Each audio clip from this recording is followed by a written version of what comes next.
everyone, and thank you for joining us on today's webinar on the SEC Cybersecurity Risk Management Rules for RIAs and funds. What does your firm need to do to ensure compliance? I'll hand you over to my colleague, Miriam. Over to you, Miriam. Good morning, everyone. I'm pleased to welcome you all today to discuss and review the proposed SEC Cybersecurity Risk Management Rules for registered investment advisors and funds. On February 9th this year, the SEC voted to propose rules related to cybersecurity risk management for registered investment advisors and registered investment companies, in a clear signal that firms who are not prepared to address cybersecurity risks will need to take action. Today, we have experts from the team at Waystone Compliance Solutions who will be providing insights and advice on the analysis your firm should complete in order to ensure compliance with these cybersecurity risk management guidelines. Waystone Compliance Solutions offers a new and unique approach to compliance services at a corporate level. It was formed in 2021 by merging 4 specialist compliance companies: Titan Regulation, Argus Global, ISAS, and CCL Compliance. With over 100 specialist compliance consultants, Waystone Compliance Solutions has the capabilities to help you manage regulatory risk right across your organization and on a global scale. We can provide key services from initial registration and licensing to compliance program integration and ongoing monitoring. Our aim at Waystone is to enable our clients to navigate the complex regulatory environment with confidence.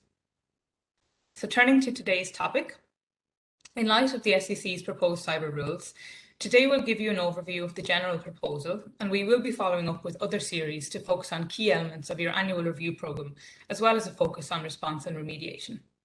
We'll discuss how investment advisors and mutual fund boards can ensure they become cybersecurity compliant. We'll speak about the biggest challenges the firms are facing while trying to implement cybersecurity risk management techniques, as well as the importance of having third parties producing an independent report with independent verification of cybersecurity practices in your firm.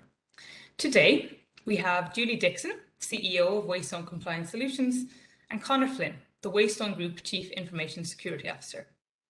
So now I'll hand over to Julie to provide you with an overview of the SEC's proposed rules.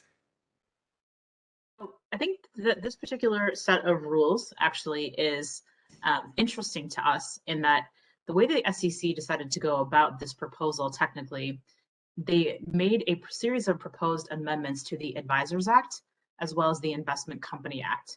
And so I think it's important to kind of take a step back and remember what a rule proposal is and what a rule proposal can and can't do. So at this stage, this is a proposed rule. And when the SEC puts a rule proposal out, a comment period ensues following the proposal. So it's important to remember that what we talk about today is, we're going to spend quite a bit of time on the content of the proposal, but the final rule may differ from the proposal. So in general, what we see is that the SEC will allow a comment period, and then at the end of the comment period, there'll be 60 to 90 and sometimes to 120 days before a final rule will be published in the Federal Register. And typically after that, there'll be a delayed implementation date. So even though we're talking about this proposed rule today, the actual timeline on implementation, we expect to be quite a ways out. Could be as long as 6 months out, or maybe even a year out before the true implementation date comes to pass. And we may find differences between this proposal and the final rule. So the other thing I think that's important to point out is the technical structure of the way the SEC structured this particular proposal. Again, they came out with an amendment to Rule 206 and Rule 204 of the Advisors Act, as well as an amendment to Rule 38 of the Investment Company Act. What this means is that if these rules are finalized, they will apply to all SEC registered investment advisors, and they will apply to all SEC registered funds, because the Investment Company Act applies to the registered fund world. These rules will not directly apply to a private fund. Just like with the SEC's other rulemaking, these rules will typically be implemented on private funds by virtue of the regulation of their investment advisor that maintains the SEC registration. So now that those technical details are out of the way, I think that it makes some sense for us to talk about the basics of what the SEC had to say here. So if you pay really careful attention to the SEC's proposal and you look at the rulemaking they already have in place, what you'll see is that they have followed the pattern they already followed in the context of the existing Advisors Act and in the context of the existing Investment Company Act. And what we find interesting is that oftentimes they've referred back to standards of appropriateness with respect to things like policy drafting they already had in place. So the SEC requires here a written policy, a written cybersecurity policy. They require a written annual review of your policy, a risk assessment and mitigation protocol. They will require incident reporting within 48 hours on Form 80BC and for the mutual funds on N1A. They require an elaboration of cybersecurity incidents and risks on the Part 2A for investment advisors and in mutual fund prospectuses. They put in place a record keeping rule that is very similar to what we see in the Advisors Act for compliance program breaches. So I think, and they also then actually put in place a mutual fund board approval of cybersecurity policies and procedures. So I think those are the key things. You'll have written policy requirement, a written annual review requirement, a risk assessment an incident response reporting requirement. It'll require quite a bit of disclosure on Form 82A and on mutual fund prospectuses, and there'll be significant record keeping requirements. You know, again, we don't know which features of this particular rule will make it into the final rule. But I think in concept, because the SEC has approved very similar concepts in other rules, we expect the final rule to be not too terribly different from the proposal. There may be minor nuances and changes, but we expect it to be not too terribly different. Now I want to turn it over to my colleague, Miriam, who will be asking our cyber expert some questions about the technical details of this and how we would go about assisting firms with the blocking and tackling and completion of these key requirements. Thank you, Julie. Okay, so Julie has given us an overview of some of the key requirements and key disclosures. So now let's talk about how best does an investment advisor become cybersecurity compliant? Conor, in your experience. Thanks very much, both to Julie and to Miriam for the introduction there, and to the, I suppose, the opportunity to talk to you today about the changes and what it means.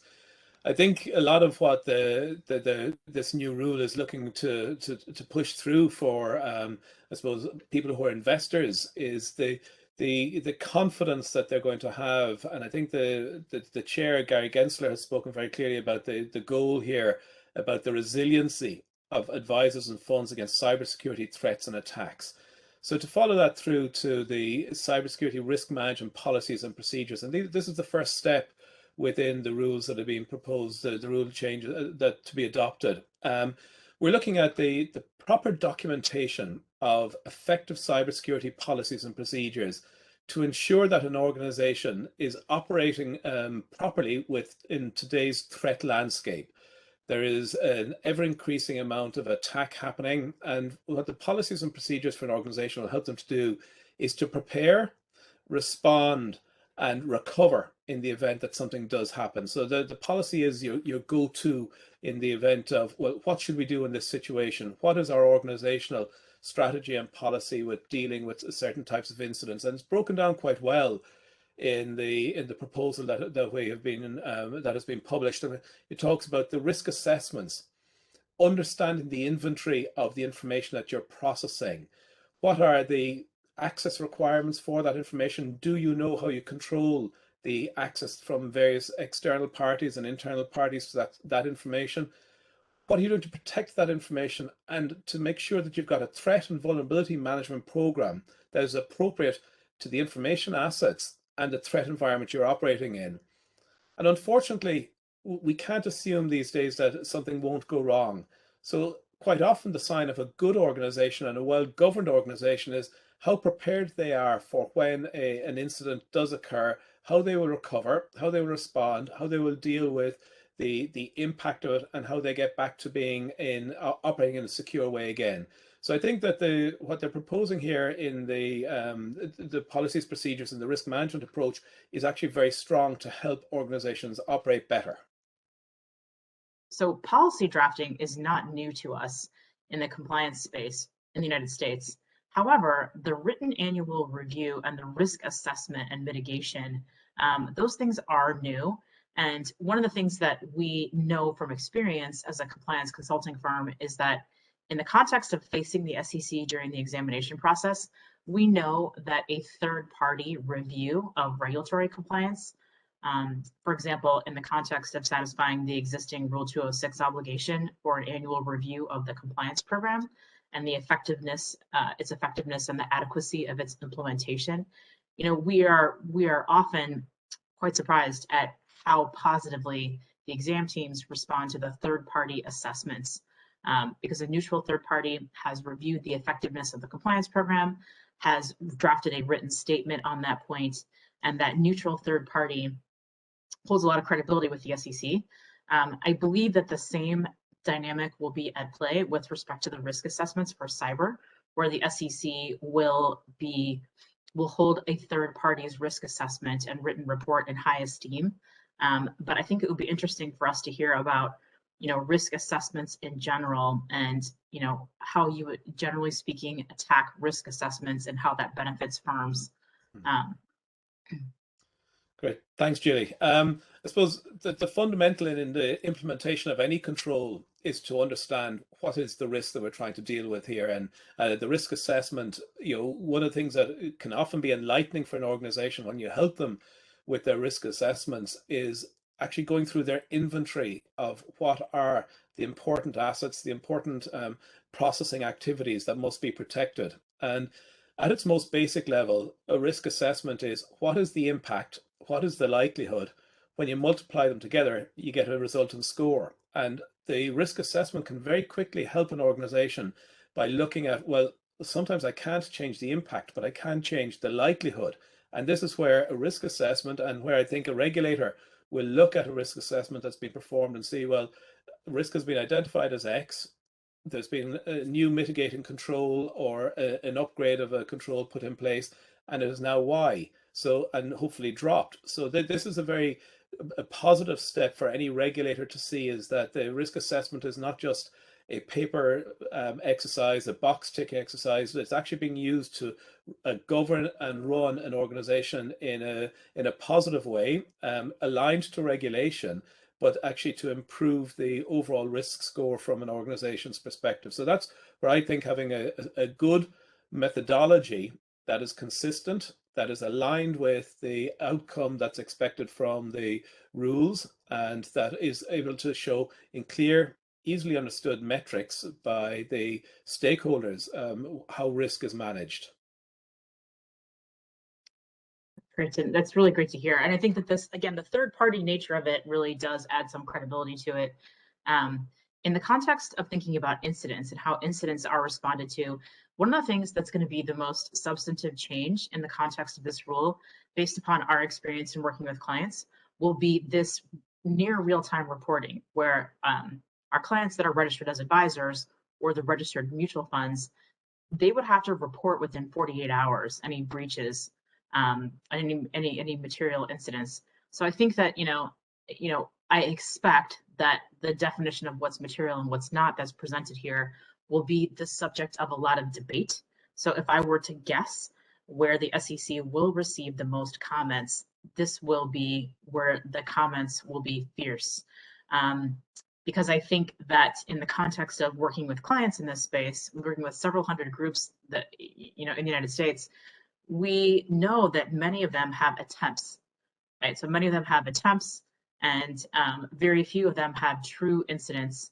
But I think that understanding what constitutes good quality response is really important for firms. And it would be really great for people to understand a little bit more about, what you think constitutes good quality response in general, and what type of a provider you need available to you. I think the one thing I think that would be interesting to focus on as well is that when we have worked with clients that had incidents, the trouble that they ran into was that the incident happens, you have to stop the bleeding, so to speak, and that you've got to stop the intrusion very quickly, as fast as you possibly can.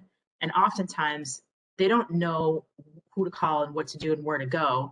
They may have a help desk, but that help desk may not be sufficiently ready to handle that incident. So if you could talk a little bit about incidents and your experience in managing incidents and how people do it well and how people do it badly. I think that would be really helpful to this particular audience. Thanks, Jay. I think one of the very first things is, how do you know there's an incident? And this is where the early warning indicators, the intrusion detection, the awareness, the monitoring is vital, especially with the aggressive timelines that we're looking at here of the 48 hours. So the first thing is, how do you know an incident has occurred? And do your teams, your service providers, your partners, and your staff understand how to actually escalate and start an incident? So it's about having an incident response plan and having people aware of their roles and their membership of your incident response team. But it's not good enough just having that on paper. It's like anything. If you've got a building, you do fire drills so that people know what they have to do in the event of the fire. People can't be running around like headless chickens. You need your fire wardens and stewards and people to coordinate. It's the exact same thing in a computer security incident response. It's about having nominated individuals who all clearly know their tasks, their who they're to coordinate with, and what the processes are. And so the first thing is identifying that there's an incident, then having a clearly executed and exercised in the past plan, and having service partners then to call upon. Because again, we're hoping for most organizations that incidents are infrequent, they will occur. But if you rely solely on internal teams that are not exercising on a regular basis, these skills they become dull and they need to be developed. So the key thing here a lot of the time is to actually engage with third-party service providers who have computer security incident response teams, because it is about detection, containment, isolation, and then remediation. And it all the time through there, we must be aware that we may want to do forensic investigation. There may be criminal investigations that need to be pursued after this. So we can't go around trying to clean up an incident and damaging evidence that will be vital, that if should there be a requirement to follow this through with a prosecution or investigation from another authority. So I think it's about preparedness. It's about engaging with somebody who's expert and who is regularly performing these sort of responses. It's about testing them and going through the processes to make sure that people do know their roles, and about refreshing them. Because one of the things we find with customers as well is that the incident response plan wasn't looked at for 2 years. And in that time, new technologies have been purchased into the organization, old ones have left, and the plans haven't been updated. So it's about, again, I bring the analogy back to your fire safety. The purpose of having your fire drills is for preparedness and to minimize the impact of an incident when it occurs. It's the same thing in the computer security world.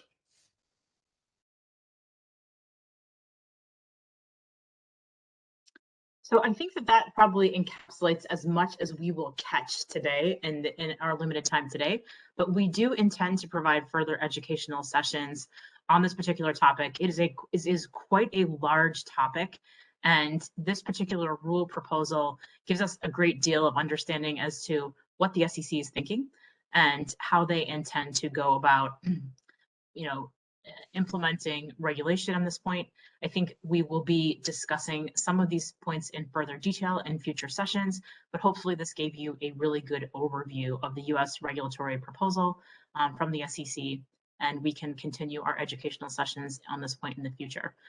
If you have a need to contact a cybersecurity group right away, we will provide contact details at the end of the webinar so that we can ensure that you can get in touch with our group. We have consultants involved in cybersecurity, risk mitigation, identification, policy drafting, and all of the items that are required by the SEC in this rule. We have them located both in the EU and within the United States, and we are able to provide services in both jurisdictions. And I think we could probably close with that point and continue on with our next sessions at a later date. That's great. Thank you, Julie, and thanks Miriam and to Connor for your time today. As Julie noted, post-webinar, we'll be furnishing everyone with details of all the presenters today, so you're able to reach out to them directly. Thank you for joining.